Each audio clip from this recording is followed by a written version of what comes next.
대표님 안녕하십니까? 네, 안녕하십니까? 안녕하십니까? 반갑습니다. 예. 네. 나오신다고 해서요. 예. 이준석을 사랑하는 커뮤니티에 잠깐 들어가 봤어요. 아, 진짜요? 네. 가봤더니 이제 크게 그 두 가지 여론이 있던데. 예, 예. 하나는 더 라이브에 나오는 이준석이 가장 빛난다. 네. 이게 실제입니다. 아, 진짜요? 실제예요. 그리고 이제 제일 마음이 편하지 않으세요, 여기 나올 때? 이거 좋아하시잖아요, 여기. 자기 전에 그냥 하고 가는 방송 뭐 이런 느낌. 예. 말씀을 또 왜 그러세요? 편하다는 얘기입니다. 편하더라. 예. 그리고 선대위 구성 과정에서 예. 얼마나 지금 상처를 많이 받고 있을까. 걱정 어린 글들이 많이 올라오고 있습니다. 상처받을 게 뭐가 있습니까? 제가 먼저 자리 확정됐는데 제일 먼저. 그래요? 상임선대위원장. 그렇긴 한데. 네. 걱정하지 말라고 해요. 진짜. 예. 이따가 뭐 얘기 계속 나누겠지만, 저 같으면 화가 막 날 때가 많았을 것 같다는 생각이 들어서, 확실히 자리가 사람을 만드네요. 그러니까 좀 편합니다, 저는. 예. 네, 알겠습니다. 네. 밸런스 게임 빨리 가요. 알겠습니다. 자, 그럼 밸런스 게임 한번 들어가 예. 보겠습니다. 네. 자, 오늘 저희가 또 준비한 질문이 있는데, 나 이준석을 더욱더 곤혹스럽게 만드는 사람은 누구입니까? 첫 번째. 네. 윤석열 후보에게 붙으려는 하이에나. 이 하이에나는 이준석 대표가 저작권을 갖고 있습니다. 네. 파리 때는 다른 분이 갖고 있고요. 네. 자, 다음 두 번째. 윤석열 후보와 멀어지려는 홍준표 의원. 뒤에 3번에 그분 없어요? 밸런스 게임은 두 가지. 그분 있을 것 같은데. 그거 이따 얘기할게요. 네. 자, 옆에 손바닥 나를 갖고 곤혹스럽게 계시죠? 하는 사람은? 자, 하나, 둘, 셋. 하이에나. 하이에나에 대한 이야기를 엄청 많이 하시던데. 네. 근데 도대체 하이에나가 어떤 실체가 있습니까? 라이온킹 보셨어요? 네. 예. 라이온킹 보면 하이에나랑 어울리면 사자가 흑화하고, 예. 그리고 이 미어캣이나 멧돼지랑 어울리면 사자가 밝아지고 이런 거 있잖아요. 네. 그래서 지금 약간 그 하이에나들이 어른거리면 안 됩니다, 지금. 네. 그러니까 구체적으로 있는 게 아니죠? 특정인이라기보다는 그러니까 네. 이번 선거에서 사실 후보에게 해가 될 수 있는 행동을 하는 네. 결국에는 자신의 사리사욕을 노리고 후보에게 뭔가 안 좋은 영향을 끼칠 수 있는 사람들을 통칭해서는 하이에나라고 하는 거고 네. 파리 때는 좀 더 과격한 표현이죠. 그건 제가 한 말 아닙니다. 네네. 잘 알고 있습니다. 아니, 자기의 사리사욕을 차린다는데 여기 캠프에서 어떤 사리사욕을 채웁니까? 예를 들어 지방선거가 또 다가옵니다. 그렇기 예. 때문에 예를 들어 광역자치단체장을 나가기 위해 가지고 본인의 자리를 잡는다든지 뭐 아니면 그런 목적으로 조직을 운영한다든지 이런 사람들이 나올 겁니다. 예. 아직까지 뭐 특별히 이렇게 관측되는 건 없고. 그러니까 약간 하이에나가 자리 사냥꾼 느낌이 좀 있네요. 대충 보입니다. 줄수 보이니까. 예, 예. 네네, 알겠습니다. 자, 그리고 홍준표 의원 관련해가지고도 네. 좀 여쭤보고 싶은 게 있는데, 윤석열 후보가 대통령이 되면 대한민국이 불행해진다. 라는 글을 쓴 홍준표 의원을 약간 좀 경계하는 듯한 발언을 또 우리 대표님께서 하셨더라고요. 제가 안 그래도 그래서 홍 대표님 댁에 찾아갔다 왔어요. 오늘요?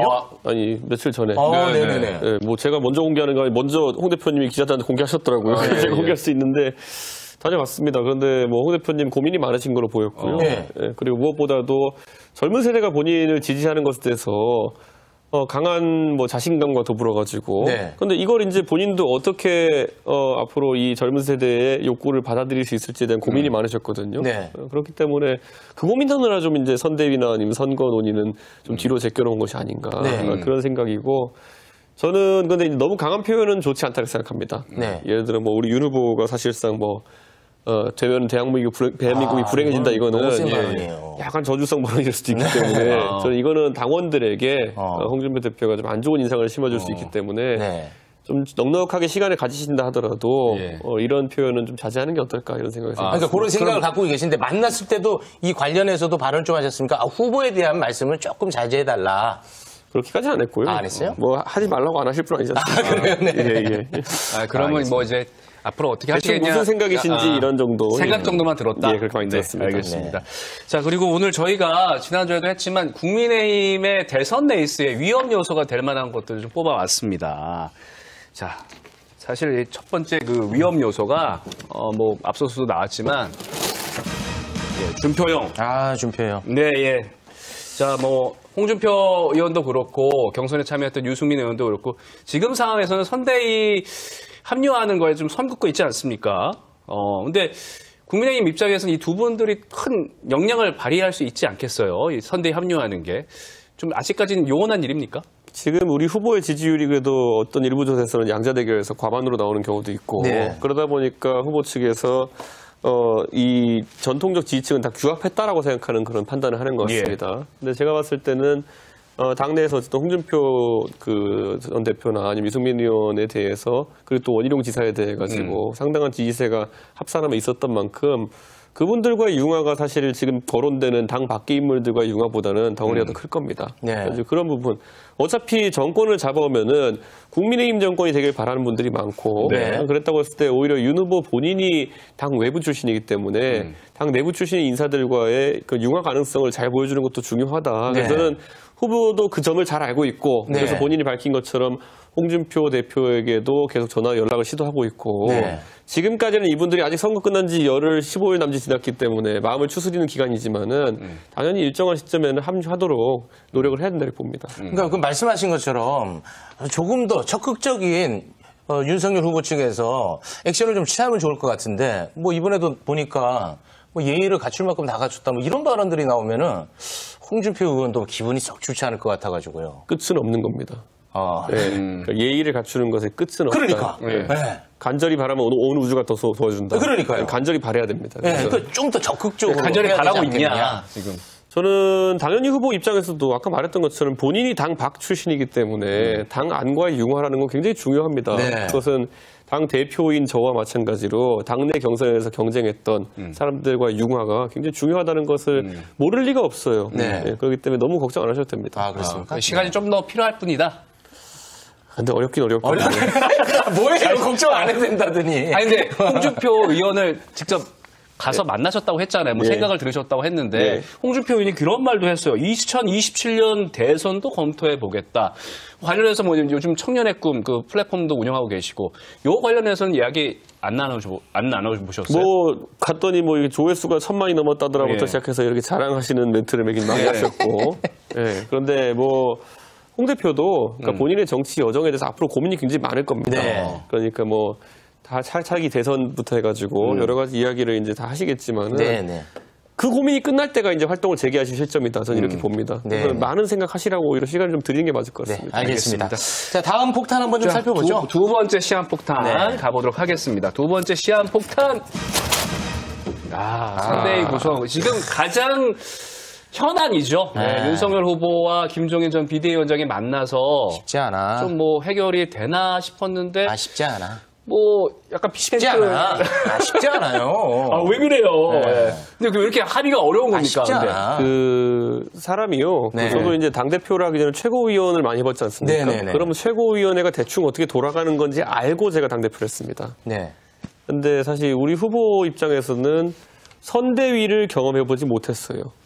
본인이 검찰 공무원으로 있다가 한 번에 이번에 대통령 후보가 된 거 아니겠습니까? 그렇죠. 그럼 보통 당내 인사들 같은 경우에는 당에서 그래도 5년, 10년 이상 활동했던 분들은 지난 대선에 선대위에 참여했다든지 이런 경험을 갖고 있어요. 그래서 선대위라는 게 이런 것이구나. 네. 이렇게 이런 의견이 나오기도 하고 이런 엉뚱한 사람이 나타나기도 하는구나.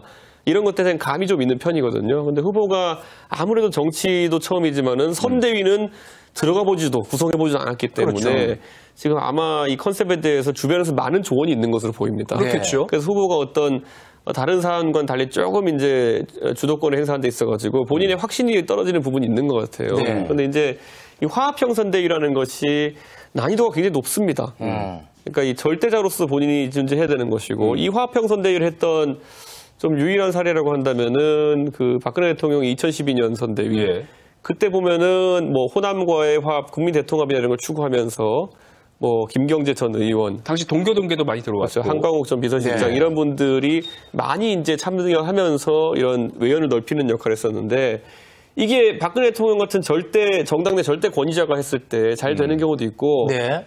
아니면 나중에 가서 이분들의 발언이라는 걸 제어하기 어려운 상황에서 곤란을 겪는 경우도 있습니다. 예. 네, 그래서 저는 후보가 뭐 생각이 있겠지만은 이 화합형 선대위라는 거는 좀 난이도 높은 네, 그런 선대위입니다. 네, 그럼 구체적으로 그러면 여쭤보겠습니다. 뭐 언론에 나온 걸로 봤을 때는 갈등의 핵심이 방금 말씀하신 것처럼 윤석열 후보 같은 경우는 이제 확장형, 네. 화합형 요걸 이제 추구하는 것 같고 김정인 위원장 같은 경우는 실무형을 추구하는 것 같아요. 그러면서 거론되는 이름이 김한길.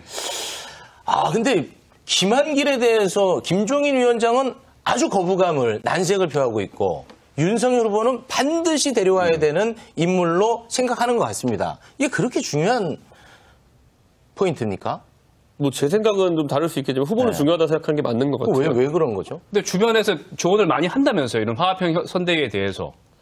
그러니까 저는 후보 입장에서는 본인이 당 외 인사로서 네. 당내 인사와 차별할 수 있는 지점이 지금까지 당이 소구력을 가지지 못했던 어떤 지지층을 데려오는 것에 있다라고 보는 것 같아요. 그러다 보니까 후보 본인도 지금까지 뭐 지난번에 약간 전두환 발언 때문에 고생을 하긴 했지만은 호남 지역에서의 지지율이 전반적으로 잘 나오는 편이거든요, 우리 후보가. 네. 그렇기 때문에 그런 부분에 좀 연고를 더 확장시키려는 네. 그런 노력의 일환으로 구민주당 계열 인사들에 대한 확장성을 좀 가져가려 하는 것 같습니다. 저는 그 전략상으로 나쁜 건 아니다 이렇게 네. 보지만 진짜 이분들이 왔을 때 메시지를 후보가 다 조정할 정도의 그런 어떤 정치적 역량을 나중에 보여줘야 될 겁니다. 네. 그러니까 지금 상황에서는 보니까 오늘 이제 KBS 통화에서 윤석열 후보 측 관계자가 김병준, 김한길 합류는 상수다라고 얘기를 했거든요. 계속해서 고집하게 되면은 이렇게 되면 김종인 위원장이 못 들어오는 거 아닙니까? 아, 이거 큰일인데. 제가 이렇게 말씀드릴게요. 제가 당대표하고 김종인 위원장이 제 앞에 비대위원장을 했잖아요. 예. 김종인 위원장과 저의 차이는 뭐였냐면요. 김종인 위원장은 비대위원장이었기 때문에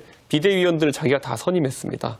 그 상황에서는 비대위원장이 한마디 하면 비대위원들이 반대 의견 없이 다 따라요. 일사불란하게.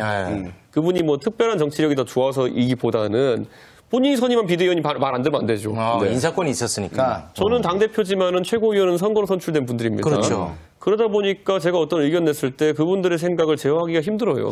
그러다 보니까 최고위를 운영하는 것이 비대위를 운영하는 것보다 몇 배 어려운 것이거든요. 네네. 저는 선대위도 마찬가지인 게 김종인 위원장도 정치에서 상당히 권위가 있는 다선 의원에다가 거기다 뭐 당 대표도 여러 번 지내시고 하셨지만은 지금 시점에서 모시겠다고 하는 김한길 대표나 네. 김병준 위원장 같은 경우도 당의 대표를 지내고 이런 상당히 권위 있는 분들이기 때문에 네. 이분들 목소리가 결코 작지 않을 겁니다. 네. 그렇기 때문에 아마 그런 거 상상하시면 됩니다. 제가 김재원 최고랑 같이 일하는 모습을 네, 그거를 어떻게 평가하실지 모르겠지만 선대위에 김재원 최고나 조수진 최고 이런 분들이 들어가는 느낌으로 아마 김종인 위원장은 받아들이고 계실 거다. 아, 대표님 아주 쿨하십니다. 그런 얘기를 뭐 아무렇지도 않게 하시네요. 저랑 김재원 최고 얼마나 잘합니까 같이. 아니, 웃지 마요. 왜. 자, 지금 말씀 들어보니까 그러면은 김종인 위원장이 못 들어올 수도 있겠네요. 변수예요, 상수예요? 그것만 알려주세요, 그러면. 저는 우리 후보와 소통하는 과정 중에서 김종인 위원장이 배제된 형태의 선대위에 관한 논의를 한 적이 없는 것 같습니다. 근데 그 김종인 위원장님이 지금 난색을 표하는 인물에 대해서 상수라고 해버렸잖아요. 근데 오늘 보니까 이제 여러 가지 경로로 네. 뭐 2배수, 3배수로 다른 분들도 고려하고 있다 뭐 이런 것부터 시작해서 그 김종인 위원장에 대해 거취 압박 또는 좀 이렇게 자극을 할 수 있는 언사를 하는 분들이 있는데 후보와 조율된 얘기는 아닐 겁니다. 이런 게 바로 이런 거지, 이런 거. 이런 거. 후보는 제가 말해본 결과 항상 느끼는데 김종인 위원장을 항상 상수로 놓고 고민하고 있는 것이지. 윤 후보 측 관계자 얘기도 뭐 그게 하이에나. 네, 알겠습니다. 자, 그러면 우리 저 대표님 얘기를 좀 해보겠습니다. 네. 이거 괜찮겠어요, 이 얘기? 그러니까 저는 솔직히 뭐 누구 편을 드는 게 아닙니다. 네.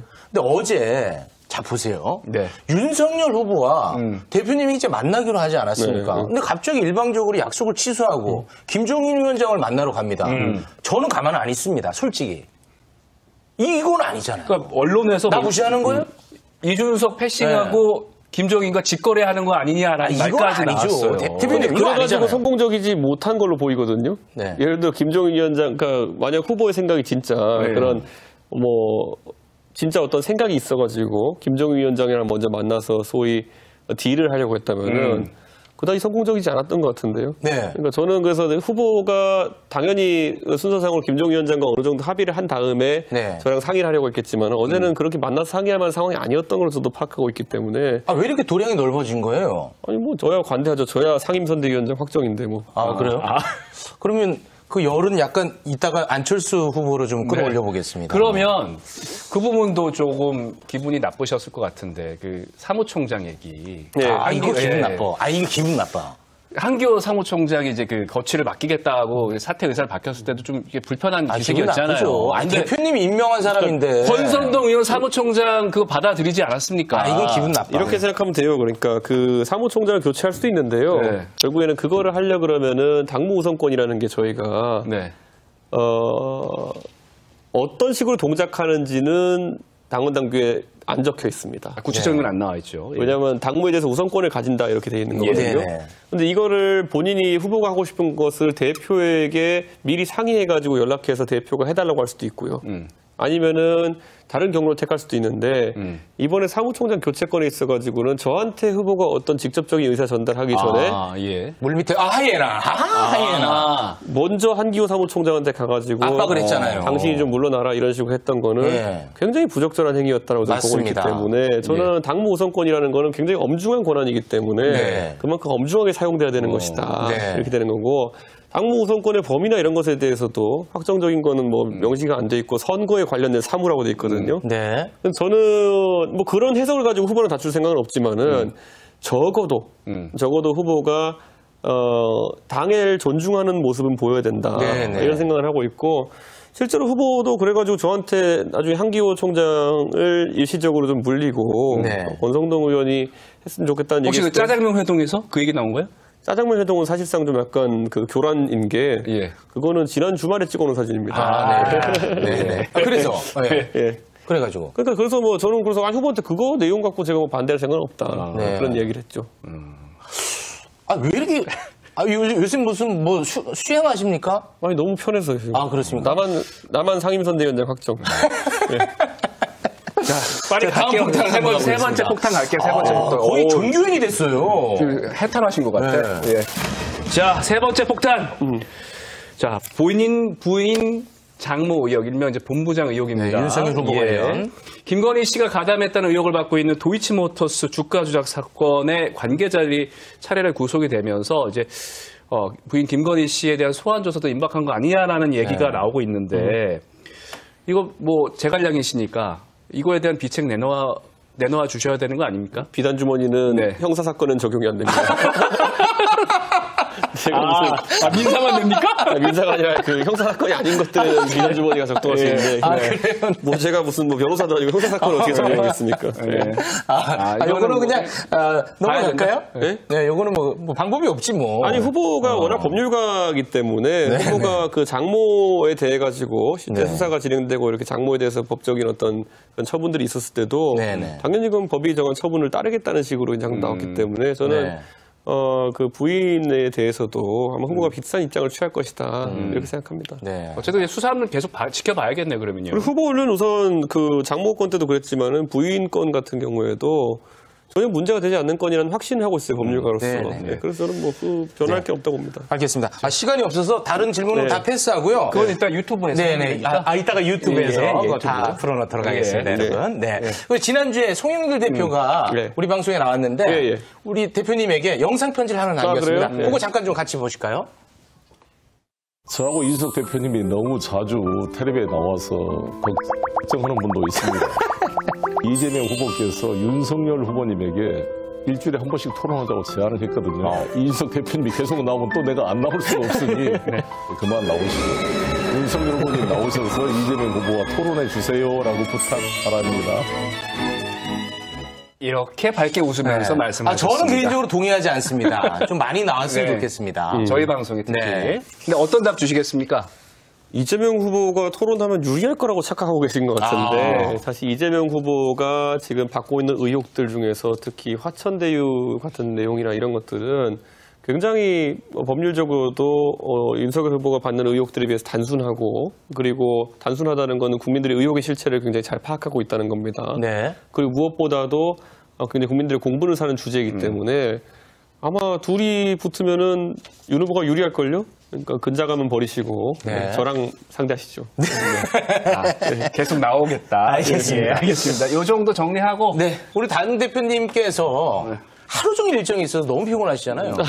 네, 아까 대기 중에. 사실 이 말 계속해서 반복하고 그랬죠? 아니, 대기 중에 아까 저 주무시더라고요. 오늘 강연을 2개 해가지고 피곤했습니다. 네. 짧게 끝내드릴게요. 강연을 2시간씩 2개 떠들다 보니까 네. 오늘 뭐 한 10분 정도만. 강연 4시간 하는 게 힘들어요? 아니면은 안철수 대표랑 단일화 협상하는 게 힘들어요? 안철수 대표랑 단일화 협상하는 건 하나 안 힘들어요. 안 힘들어요? 예측 가능하거든요. 아, 그래요? 예. 그때 뭐 안전한의 장점. 네, 그래서 알겠습니다. 어차피 자기 하고 싶은 대로 할 거다 이렇게 예상하면 되는 거니까. 자, 그러면 질문 좀 이어가서 특검 얘기 좀 한번 해보도록 하겠습니다. 이재명 후보가 대장동 의혹 특검 수용하겠다 이렇게 의사를 밝혔고 윤석열 후보는 대장동 특검 하면 쌍특검 받겠다 이렇게 얘기를 했는데 어떠십니까? 이 특검에 대해서 이재명 후보가 대장동 의혹 특검 들어가면 같이 쌍특검 들어갈 그러니까 쌍특검이라는 게 고발 사주와 예. 그리고 대장동을 그 쌍특검 하자는 거라면 부산저축은행도 들어가는 뭐 같이 거. 들어가. 부산저축은행은 약간 좀 당황스러운 게 부산저축은행이 이제 여권에서는 예. 그게 있었기 때문에 대장동권이 있었다고 주장하는 거거든요. 네, 첫 그러면 단추라고 생각하는 거예요. 별건이 아니라 동일건입니다. 그렇기 때문에 그렇게 쌍특검 하는 건 불가능하고 네. 같은 사람이 수사해야죠 그런 거는. 그러니까 보통 쌍특검이라고 하면은 대장동과 고발 사주를 각각 이제 예. 하는 건데 저는 그래서 여기에 더해서 저는 이제 서로 크로스를 추천하자 특별검사를 네, 네. 이렇게 얘기하는 상태인데 네. 우리 후보가 특별검사 추천에 대해서는 별말이 없었지만은 저는 우리가 대장동 특검의 주임 특검 검사를 이제 추천할 수 있다고 한다면 나쁘지 않은 생각이 듭니다. 네. 아니 그런데 그 대장동 같은 경우에는 뭐 이재명 후보뿐만 아니라 국민의힘 관련자들도 많이 들어가 있기 때문에 야당에서 그 추천 권한을 갖는 게 과연 맞는 것이냐 뭐 이런 비판을 제가 하는 건 아니고 민주당에서 하고 있던데. 관심 없고 하여튼 쌍특검 하자고 했으면 서로 하나씩 하면 되는 거지 뭘 그렇게 근데 복잡하게 어쨌든 그 생각합니까? 부분은 이제 여야가 만나서 예. 합의를 해야 되는 부분이니까. 그것도 너무 간단한 합의 아니에요? 하나씩 하자? 근데 이걸 예를 들어 민주당이 둘 다 행사하겠다라고 한다 그러면은 오히려 제 생각에는 그거야말로 알겠습니다. 무슨 심보죠. 네네 알겠습니다. 어쨌든 이거 뭐는 알아서- 뭐 쌍특검을 할 수도 있다. 네. 뭐 근데 쌍특검 하면요, 아까 말했듯이 특검 추천권을 서로 크로스로 가지게 되면 저희가 무조건 이득입니다. 왜냐하면 보시죠. 대장동권은 저희 관점에서는 수사를 지지부진하게 하고 있거든요. 네. 그리고 고발 사주권 같은 경우에는 지금 뭐 공수처랑 검찰이 다 달려들어가지고 열심히 하고 있거든요. 네. 그러니까 열심히 하는 거를 특검을 구성한다고 더 늦어지면은 민주당 손해요. 네. 그리고 또 지금 안 하고 있는 것을 또 특검 구성에서 열심히 하면 저희 이득이요. 네. 그건 쌍으로 이득입니다. 그런 말씀을 하시면 그 하겠어요 특검을? 아니 본인들이 한다니까. 아, 네. 그러니까 네, 네, 어지간히 이재명 후보가 급하구나 이런 생각이 아, 네, 듭니다. 알겠습니다. 자, 그럼 안철수 후보 얘기 잠깐 좀 하겠습니다. 네. 안철수 특검도요? 아니, 그게 아니라, 네. 이제 그 안철수 후보와의 단일화, 네. 뭐, 결국 이제 많은 분들이 관심 갖고 있지 않습니까? 근데 이제 대표님이 잘 달래도 좀 부족할 판국에 수 틀리면 또 좌회전할 것이냐, 이렇게 또 세게 비판을 하셨어요. 왜냐면 이 말 한 거 자체가 제가 네. 기사 링크라면서 또 저희 후보를 저주했길래 아, 비판을 해가지고. 네, 저는 원래 우리 후보를 공격할 때마다 안철수 대표를 공격합니다. 아, 그리고 안철수 대표께서 이번 선거에서는 확실히 정권 교체를 바라는 국민들의 마음과 다르게 좌충우돌 하시면서 지지율이 답보 상태를 면하지 못하고 있는 것 같습니다. 네. 근데 이 최욱 씨가 한번 보시면 이제 재밌을 게 지금 안철수 대표께서 정당으로서는 의석수가 3개밖에 안 되고요. 네. 그렇기 때문에 나중에 TV 토론을 하면 참여 기준이 아마 여론조사 지지율 5% 이상을 득하느냐 마느냐일 겁니다. 네. 그래서 안 대표는 우선 5%의 전쟁을 한번 좀 치르지 않을까. 왜냐하면 이게 5% 벽을 넘어서 메이저 후보 토론회에 가지 못하면은 그 밑에 이제 허경영 씨가 있거든요. 그렇기 때문에 그러지 마요. 왜요? 그럼 혹시나 보고 계시면 또 빈정 상하죠. 누가 빈정상해요? 아니, 모르겠어요. 허경영이 빈정 상할지. 허경영 씨는 그거만 바라고 있는 것 같은데. 네네네. 그러면은 안철수 후보가 끝까지 완주해도 그건 뭐 그렇게 크게 신경 쓸 거 아니다라고 생각하시는 그러니까 거예요? 저는 안 대표님께 이렇게 제가 약간 방금 이렇게 박하게 말씀드린 이유는 네. 제가 계속 묻는 거잖아요. 왼쪽이냐 오른쪽이냐. 제대로 하셔라. 왜냐면 지금 보시면은 안철수 대표 며칠간 기사를 찾아보십시오.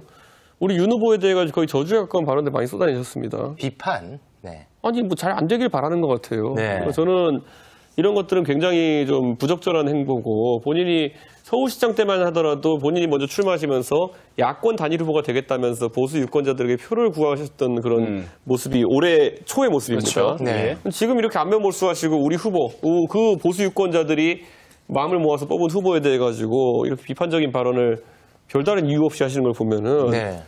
야 이거 어떻게 같은 2021년인데 이렇게 안면몰수하고 태도가 바뀔 수 있지? 네. 저처럼 일관되라고요.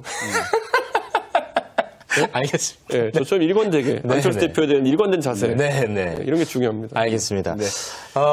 저 요거 하나만 좀 여쭤볼게요. 지금 동접자가 엄청 많아졌는데 이게 다 이제 예. 대표님을 사랑하는 2030 분들인 것 같아요. 혹시 그 커뮤니티에서 왔어요? 아니 뭐 거기서도 많이 오고 뭐 2030 분들 많이 오셨으니까 여쭤보겠습니다. 청년의 꿈이라는 그거만 아니 네. 그 홍준표 후보를 네. 지지했던 2030의 표가 결국 윤석열 후보한테 갈까요? 아무도 모릅니다. 아 그건 몰라요? 그러니까 선거는 본격적인 행보를 하기 시작하면서 네. 유권자들이 특히 2030 유권자들 민감하게 반응합니다. 오세훈 후보가 지난번에 20대 남성들의 표를 굉장히 열렬히 받았지만은 그건 상당히 이제 정책이나 이런 것에 있어서 캠프에 젊은 사람들이 많아가지고 네. 좀 자율권도 부여하시고 이래가지고 굉장히 젊은 사람들의 아젠다가 많이 포함됐기 때문에 관심이 확 쏠린 거거든요. 네. 그런데 이번에 윤 후보가 설계하는 선거 구성이나 아니 선대위 구성에 있어가지고 그런 점이 반영되느냐 안 되느냐가 굉장히 클 것 같다. 이런 생각을 합니다. 대표님 역할이 좀 크지 않겠어요? 김병민 역할도 크고. 김대미. 아니 그러면 거기와 연계해서 홍준표 후보가 이제 그 경선에서 떨어지고 나서 2030 그 청년 당원들이 좀 이탈하는 조짐이 있었잖아요. 네. 최근에는 이제 그런 흐름은 좀 잦아들었습니까? 김재원 최고위원이 그 당시 이제 40명밖에 예. 안 된다라고 네, 해가지고 네. 논란이 일었었는데 사실 그때 저희가 김재원 최고위원도 무슨 취지인지 알겠어요. 그러니까 좀 탈당 행렬을 과장하지 말자라는 건데 그때 좀 대신 좀 표현을 바꿔가지고 제발 탈당하지 말자. 네. 여러분 많이 화난 거 알고 있다. 그럼 조금만 네. 기다려달라. 당이 새로운 것들 준비해가지고 뭐 여러분께 선보이겠다. 이런 식으로 갔으면 되는 건데 이내 나갔다는데 40명밖에 안 되는데 이래버리니까 네, 이제 네, 네. 좀 사태가 커진 거였거든요. 네. 저는 뭐 그 추세는 멈췄지만은 그 서울시장 선거 때나 전당대회만큼의 재미 요소, 흥미 요소를 젊은 세대는 줘야 됩니다. 네. 본인들이 강도를 가지고 높은 강도의 지지를 할 수 있도록 하는 것들. 그 만회할 수 있게끔 이준석 대표가 또 아이디어 내셔야 될 거 아니에요. 저는 아이디어는 많이 내는데요. 네. 결국에는 후보가 어느 정도로 그걸 실현할 수 있는 의지와 그리고 그 여유가 있는지가 중요합니다. 네, 알겠습니다. 이제 뭐 피곤하실 테니까 끝으로 아주 사적인 질문 하나만 좀 드려볼게요. 대표님은 윤석열, 홍준표, 김종인 중에 소통이 제일 잘 되는 사람이 누구예요? 후보랑 소통은 잘 됩니다. 에이, 거짓말. 에이. 아, 진짜요. 후보랑 소통 잘 되고 홍 대표님하고는 소통을 딱히 할 필요가 없고요. 그건 무슨, 대충 무슨 생각하는지 알 것 같아요. 네. 척하면 척. 네. 그리고 김종인 위원장과는 이 어르신은 뭐 하실지 알 것 같은데 네. 두려워 소통을 잘 안 합니다. 두렵다고요? 네. 뭐 하라고 시킬까봐. 뭐 하라. 근데 뭐 제가 개인적으로 이제 가장 이제 그래도 정치를 많이 배웠다고 생각하는 분은 김종인 위원장이니까요. 엄청 신뢰하시는 것 같아요. 그렇죠. 저는 그분의 능력을 믿습니다. 아, 그래요? 예. 반드시 필요합니까, 이번 대선에서? 그러니까 저랑 이제 능력치가 겹치는 부분이 많은 분이거든요. 메시지전이 이런 데서. 그러니까 이분이 그걸 하고 계셔야지 제가 딴 걸 할 수 있습니다. 그래서 제가 이분을 올려놓고 이 방패로 세워놓고 제가 하려고 합니다. 네. 예. 알겠습니다. 좀 더 정리를 하죠. 네, 이 정도로 정리하도록 하겠습니다. 김종인 위원장 영입이 만약에 결렬되면 어떻게 되는 겁니까? 그런 시나리오는 현재 들어본 적이 없어요. 그래서 아까 계속 물어봤지 안 된다고. 아니, 그, 언론상으로 좀 힘든 것 같아가지고. 네. 알겠습니다. 대표님, 오늘 정말 피곤하신데 함께 해주셔서 너무 감사하고요. 예. 앞으로도 다른 방송보다 여기에 빛나니까 더 라이브 함께 좀 자주 해주시기 바랍니다. 아침 방송으로 바꿀 생각 없어요? 저희가요? 네. 대표님, 다른 스케줄 없을 때 조금 이렇게 널널할 때 오세요. 알겠습니다. 네, 제가 시간 비워놓고 있을게요. 알겠습니다. 네. 알겠습니다. 보내드리겠습니다. 네, 대표님 고맙습니다. 고맙습니다.